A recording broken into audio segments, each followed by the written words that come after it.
त्र्यम्बकं यजामहे सुगन्धिं पुष्टिवर्धनम् उर्वारुकमिव बन्धनान् मृत्योर्मुक्षीयमामृतात्। ओम नमः शिवाय। हरे कृष्णा। संगीता धर्मसागर चैनल परिवार में आप सभी भक्तों का दिल से स्वागत है। हे प्रिय भक्तों, आज हम सावन मास महात्म्य के 10वें अध्याय का श्रवण करेंगे, जिसमें आज हम श्रावण मास के दोनों पक्षों की एकादशियों के व्रतों का वर्णन तथा विष्णु पवित्रारोपण विधि का वर्णन सुनेंगे और उसके बाद एक बहुत ही सुंदर कथा को सुनेंगे। तो आइए मन में गौरी पुत्र गणेश, माता पार्वती, भगवान भोलेनाथ और अपने कुलेष्ट देवी देवताओं का ध्यान करते हुए श्रावण मास महात्म्य की कथा का रसपान करते हैं। श्री शिवाय नमस्तुभ्यम। हे प्रिय भक्तों, भगवान शिव बोले, हे सनत कुमार, हे महामुने, अब मैं श्रावण मास में दोनों पक्षों की एकादशी तिथि को जो किया जाता है उसे कहता हूँ। आप सुनिए। हे वत्स, रहस्यमय, अति श्रेष्ठ, महान पुण्य प्रदान करने वाले तथा महापातकों का नाश करने वाले इस व्रत को मैंने किसी से नहीं कहा है। यह एकादशी व्रत श्रवण मात्र से मनुष्यों को वांछित फल प्रदान करने वाला, पापों का नाश करने वाला, सभी व्रतों में श्रेष्ठ तथा शुभ है। इसे मैं आपसे कहूंगा। आप एकाग्रचित्त होकर सुनिए। दशमी तिथि में प्रातः काल स्नान करके शुद्ध होकर संध्या आदि करने और वेद वेत्ता, पुराणज्ञ तथा जितेंद्रिय विप्रों से आज्ञा लेकर 16 उपचारों से देवादिदेव भगवान का विधिवत पूजन करके इस प्रकार प्रार्थना करें। हे पुंडरीकाक्ष, मैं एकादशी को निराहार रहकर दूसरे दिन भोजन करूंगा। हे अच्युत, आप मेरे शरण दाता होइए। हे वत्स, गुरु, देवता तथा अग्नि की सनिधि में नियम धारण करें और उस दिन काम क्रोध रहित होकर भूमि पर शयन करें। उसके बाद प्रातः काल होने पर भगवान केशव में मन को लगाएं। भूख लगने तथा प्रस्खलन, गिरना, ठोकर आदि लगना के समय श्रीधर इस शब्द का उच्चारण करें। हे वत्स, यह व्रत मोक्ष प्रदान करने वाला है। इसीलिए 3 दिनों तक पाखंडी आदि लोगों के साथ बातचीत, उन्हें देखना तथा उनकी बातें सुनना, इन सब का त्याग कर देना चाहिए। उसके बाद क्रोध रहित होकर पंचगव्य लेकर मध्याह्न के समय नदी आदि के निर्मल जल में स्नान करना चाहिए। सूर्य को नमस्कार करके भगवान श्रीधर की शरण में जाना चाहिए और वर्णाचार की विधि से सभी कृत्य संपन्न करके घर आना चाहिए। वहां पुष्प, धूप तथा अनेक प्रकार के नैवेद्यों से श्रद्धा पूर्वक श्रीधर की पूजा करनी चाहिए। उसके बाद सुवर्णमय, पंचरत्न युक्त, श्वेत चंदन से लिप्त तथा 2 वस्त्रों से आच्छादित कलश को स्थापित करके और शंख चक्र गदा युक्त देवादिदेव श्रीधर की प्रतिमा स्थापित कर उनकी पूजा करके गीत, वाद्य तथा कथा श्रवण के साथ रात्रि में जागरण करना चाहिए। इसके बाद विमल प्रभात होने पर द्वादशी के दिन विधिवत पूजन करके कृत्य होकर बुद्धिमान मनुष्य को चाहिए कि श्रीधर नाम का जप करे। इसके बाद उन शंख, चक्र तथा गदा धारण करने वाले देव देवेश श्रीधर की फिर से पूजा करें और सुवर्ण दक्षिणा सहित कलश ब्राह्मण को प्रदान करें। उस समय ब्राह्मण को विशेष करके नवनीत अवश्य प्रदान करें। इस प्रकार प्रार्थना करें, भगवान श्रीधर, आज आप मुझ पर प्रसन्न हो और मुझे अति उत्तम लक्ष्मी प्रदान करें। हे मुनि श्रेष्ठ, इस प्रकार उच्चारण करके जगत गुरु श्रीधर से प्रार्थना करके श्रेष्ठ ब्राह्मणों को भोजन कराकर अपनी सामर्थ्य अनुसार दक्षिणा देनी चाहिए। उसके बाद सेवकों आदि को भोजन कराकर गायों को घास खिलानी चाहिए। इसके बाद मित्रों तथा बंधु बांधवों समेत स्वयं भोजन करना चाहिए। हे सनत कुमार, मैंने आपको यह श्रावण मास की शुक्ल पक्ष की एकादशी व्रत विधि बतला दी। इसी प्रकार कृष्ण पक्ष की एकादशी में भी करना चाहिए। दोनों व्रतों में अनुष्ठान समान है, केवल देवताओं के नाम में भेद है। जनार्दन मुझ पर प्रसन्न हो, यह वाक्य बोलना चाहिए। शुक्ल एकादशी के देवता श्रीधर हैं और कृष्ण एकादशी के देवता जनार्दन हैं। हे सनत कुमार, यह मैंने आपसे दोनों एकादशियों के व्रत का वर्णन कर दिया है। इस एकादशी व्रत के समान पुण्य व्रत ना तो कभी हुआ है और ना ही होगा। आपको यह व्रत गुप्त रखना चाहिए और दोष्ट हृदय वाले को नहीं प्रदान करना चाहिए। हे प्रिय भक्तों, फिर भगवान शिव सनत कुमार से बोले कि अब मैं द्वादशी तिथि में होने वाले श्री हरि के पवित्रारोपण व्रत का वर्णन करूंगा। पिछले अध्याय में देवी की कही गई पवित्रारोपण विधि के समान ही इसका भी पवित्रारोपण है।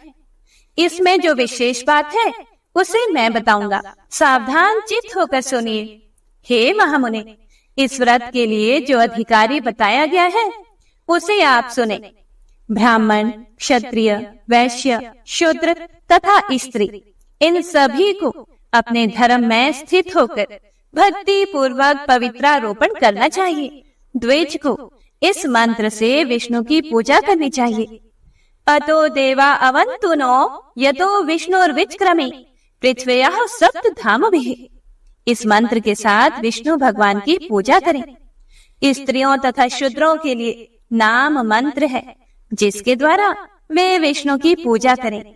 इसी प्रकार द्विज, कद्रुदाय इस मंत्र से शिव जी की पूजा करें। स्त्रियों तथा शूद्रों के लिए नाम मंत्र है जिसके द्वारा वे शिव जी की पूजा करें। सतयुग में मणिमय, त्रेता में सुवर्णमय, द्वापर में रेशम का और कलयुग में कपास का सूत्र पवित्र के लिए बताया गया है। सन्यासियों को शुभ मानस पवित्रारोपण करना चाहिए। बनाए गए पवित्र को सर्वप्रथम बांस की सुंदर टोकरी में रखकर शुद्ध वस्त्र से ढककर भगवान के सम्मुख रखें और इस प्रकार कहें, हे प्रभु, क्रियालोप के विधान के लिए जो आपने आच्छादन किया है, हे देव, आपकी प्रसन्नता के लिए मैं इसे करता हूँ। हे देव, मेरे इस कार्य में विघ्न उत्पन्न ना हो। हे नाथ, मुझ पर दया कीजिए। हे देव, सभी प्रकार से सर्वदा आप ही मेरी परम गति है। हे जगतपते, मैं इस पवित्र से आपको प्रसन्न करता हूँ। ये काम, क्रोध आदि मेरे व्रत का नाश करने वाले ना हो। हे देवेश, आप आज से लेकर वर्ष पर्यंत अपने भक्त की रक्षा करें। आपको नमस्कार है। इस प्रकार कलश में देवता की प्रार्थना करके बांस के शुभ पात्र में स्थित पवित्र की आदर पूर्वक प्रार्थना करनी चाहिए। हे पवित्र, वर्ष भर की गई पूजा के पवित्रता के लिए विष्णु लोक से आप इस समय यहाँ पधारे। आपको नमस्कार है। हे देव, मैं विष्णु के तेज से उत्पन्न मनोहर, सभी पापों का नाश करने वाले तथा सभी कामनाओं को पूर्ण करने वाले इस पवित्र को आपके अंग में धारण कराता हूँ। हे देवेश, हे पुराण पुरुषोत्तम, आप मेरे द्वारा आमंत्रित हैं, इसीलिए आप मेरे समीप पधारें। मैं आपका पूजन करूंगा। आपको मेरा नमस्कार है। मैं प्रातः काल आपको यह पवित्र निवेदन करूंगा। उसके बाद पुष्पांजलि लेकर रात्रि में जागरण करना चाहिए। एकादशी के दिन अधिवासन करें और द्वादशी के दिन प्रातः काल पूजन करें। पुनः हाथ में गंध, दूर्वा तथा अक्षत के साथ पवित्रक लेकर ऐसा कहें, हे देव देव, आपको नमस्कार है। वर्ष पर्यंत की गई पूजा का फल देने वाले इस पवित्रक को पवित्रीकरण हेतु आप ग्रहण कीजिए। मैंने जो भी दुष्कृत किया है उसके लिए आप मुझे आज पवित्र कीजिए। हे देव, हे सुरेश्वर, आपके अनुग्रह से मैं शुद्ध हो जाऊं। इस प्रकार मूल मंत्र से संपोटित इन मंत्रों के द्वारा पवित्र अर्पण करें। उसके बाद महानिवेद्य अर्पित करके नीराजन कर प्रार्थना करें और मूल मंत्र से घृत सहित खीर का अग्नि में हवन करें। इसके बाद इसी मंत्र से पवित्र का विसर्जन करके इस प्रकार बोले, हे पवित्र, वर्ष भर की गई मेरी शुभ पूजा को पूर्ण करके अब आप विसर्जित होकर विष्णु लोक को प्रस्थान करें। इसके बाद पवित्र को उतार कर ब्राह्मण को प्रदान कर दें अथवा जल में विसर्जित कर दें। हे वत्स, मैंने आपसे श्री हरि के इस पवित्रारोपण का वर्णन कर दिया। इसे करने वाला इस लोक में सुख भोग कर अंत में वैकुंठ प्राप्त करता है। श्री शिवाय नमस्तुभ्यम। हे प्रिय भक्तों, अब आइए श्रवण करते हैं भगवान के भक्त की बड़ी ही पावन कथा को।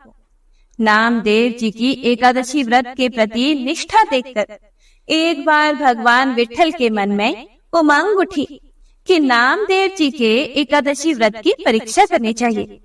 यह विचार करके भगवान ने एक अत्यंत दुर्बल ब्राह्मण का रूप धारण किया और एकादशी के दिन नामदेव जी के घर जाकर बड़ी दीनता से पुकारने लगे, मैं बहुत भूखा हूँ, कई दिनों से भोजन नहीं मिला है, मुझे कुछ अन्न दो। अत्यंत दीन याचक को देखकर नामदेव जी ने कहा, आज तो एकादशी है, अन्न नहीं दूंगा, किसी फलाहार को ले लीजिए। प्रातःकाल जितनी इच्छा हो उतना अन्न ले लीजिएगा। बहुत देर तक नामदेव जी याचक को फलाहार लेने के लिए ही मनाते रहे, लेकिन याचक अन्न ही लेने की बात पर अड़ा रहा और नामदेव जी एकादशी के दिन अन्न नहीं देने की हट कर रहे थे। शास्त्रों के अनुसार एकादशी के दिन अन्न अर्थात गेहूं, चावल आदि खाने व देने से पाप लगता है। इसके लिए कहा गया है कि ब्रह्म हत्या आदि समस्त पाप एकादशी के दिन अन्न में रहते हैं।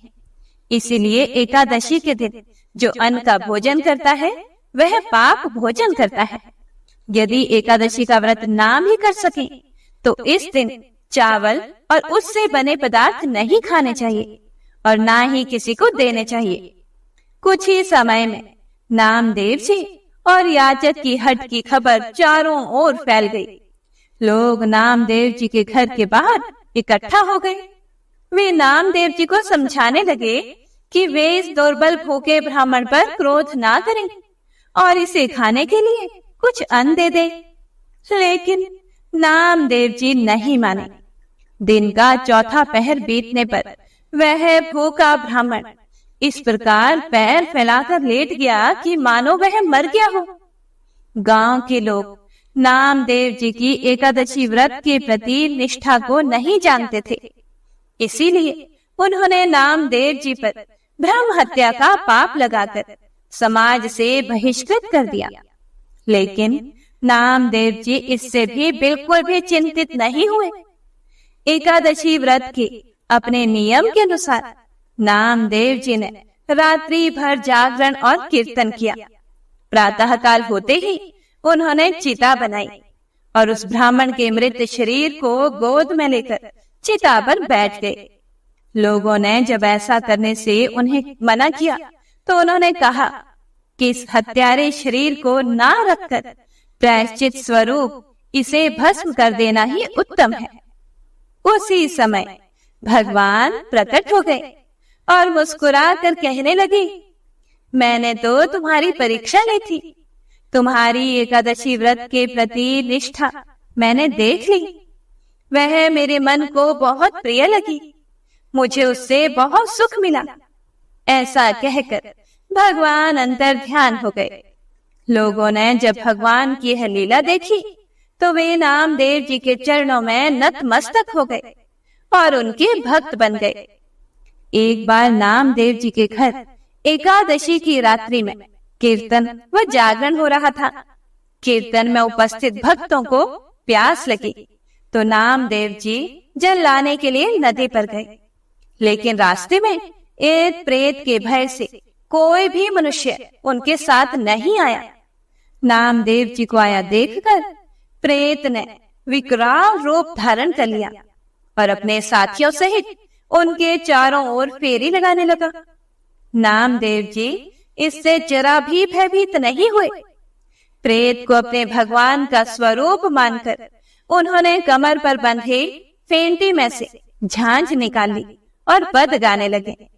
तुरंत ही प्रेत ना जाने कहां गायब हो गया और सांवले सलोने श्याम सुंदर वहां प्रकट हो गए। भगवान ने नामदेव जी की एकादशी व्रत के प्रति निष्ठा की प्रशंसा की और अंतर ध्यान हो गए। अपने इष्ट का दर्शन पाकर नामदेव जी भी अत्यंत प्रसन्न होकर कीर्तन करते हुए भक्तों को जल पिलाने चल दिए। जय श्री हरि विष्णु। हे प्रिय भक्तों, तो आइए अब बड़ी ही सुंदर कथा को सुनते हैं। अभिमन्यु की पत्नी उत्तरा महल में झाड़ू लगा रही थी तो द्रौपदी उनके समीप गई और उसके सिर पर प्यार से हाथ फेरते हुए बोली कि हे पुत्री, भविष्य में कभी भी तुम पर दुख, पीड़ा या घोर से घोर विपत्ति भी आए तो भी कभी भी अपने किसी नाते रिश्तेदार की शरण में मत जाना, सीधे भगवान की शरण में जाना। पुत्रा हैरान होते हुए माता द्रौपदी को निहारते हुए बोली, हे माते, आप ऐसा क्यों कह रही हैं? द्रौपदी बोली, क्योंकि यह बात मेरे ऊपर भी बीत चुकी है। जब मेरे पांचों पति कौरवों के साथ जुआ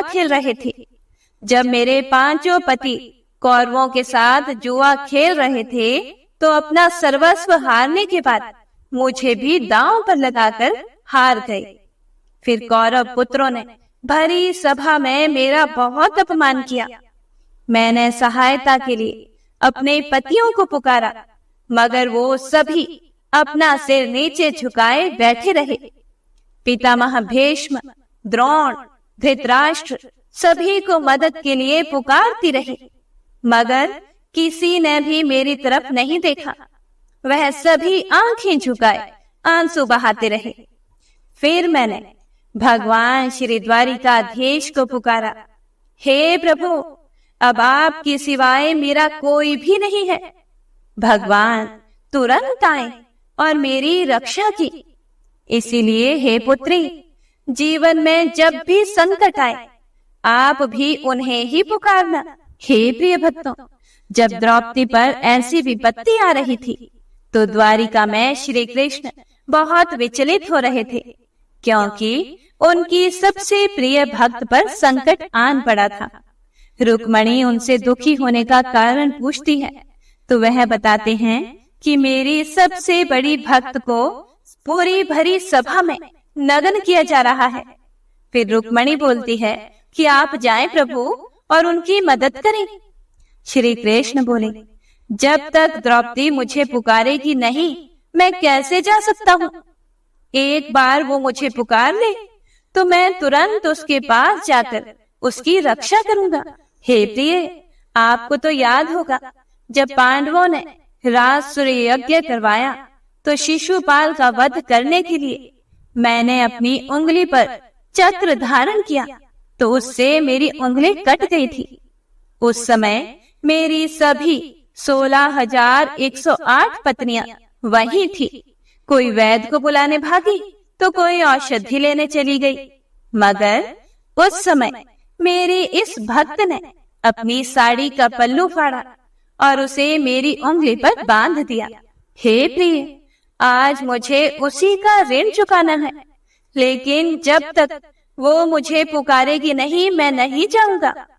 इसीलिए द्रौपदी ने जैसे ही भगवान कृष्ण को पुकारा, प्रभु तुरंत ही दौड़े चले गए। हे प्रिय भक्तों, हमारे जीवन में भी कहीं संकट आते रहते हैं।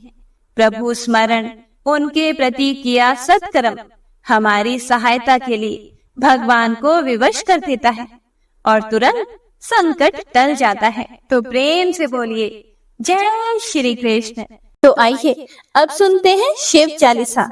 जय गणेश गिरिजा सुवन, मंगल मूल सुजान, कहत अयोध्या दास तुम, देहु अभय वरदान। जय गिरिजापति दीन दयाला, सदा करत संतन प्रतिपाला।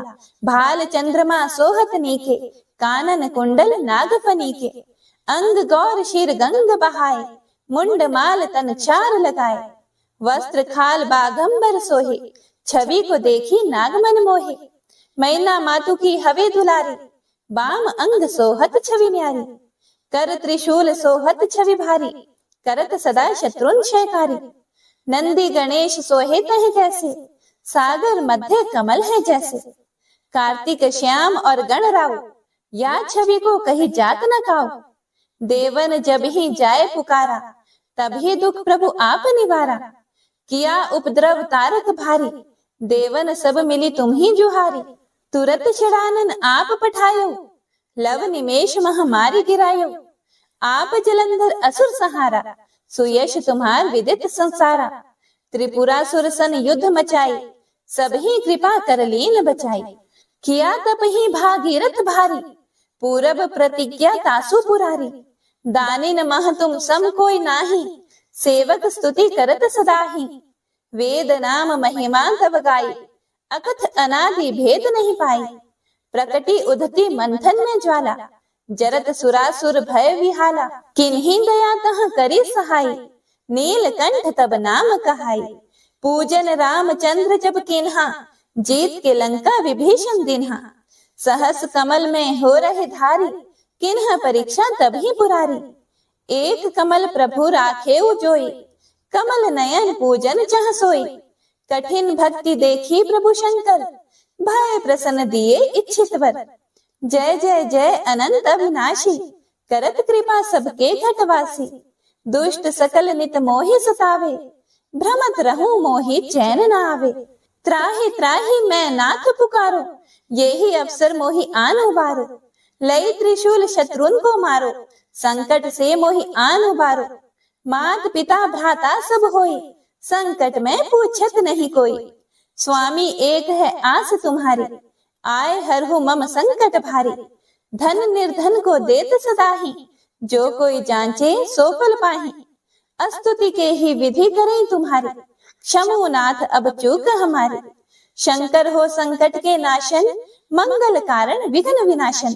योगी यति मुनि ध्यान लगावे, शारद नारद शीश नवावे। नमो नमो जय नमः शिवाय, सुर ब्रह्मादिक पार न पाए।